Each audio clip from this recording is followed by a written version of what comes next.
અમદાવાદ શહેરમાં આર્વ અને કાવ્યા નામના બે યુવાનો રહેતા હતા. આર્વ શાંત અને મહેનતી હતો, જ્યારે કાવ્યા હંમેશા હસતી અને મદદગાર હતી. એક દિવસ કોલેજની લાઇબ્રેરીમાં બંને પહેલીવાર મળ્યા. એક જ પુસ્તક લેવા જતા બંનેના હાથ એકસાથે પુસ્તક પર આવ્યા અને ત્યાંથી તેમની વાતચીત શરૂ થઈ. ધીમે ધીમે તેમની મિત્રતા પ્રેમમાં બદલાઈ ગઈ.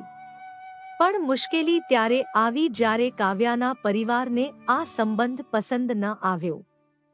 આર્વે હિંમત ન હારી.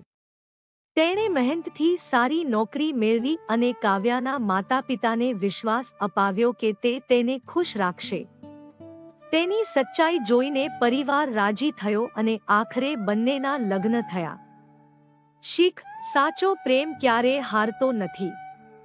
જો વિશ્વાસ, મહેનત અને સચ્ચાઈ હોય તો દરેક મુશ્કેલી સરળ બની જાય છે.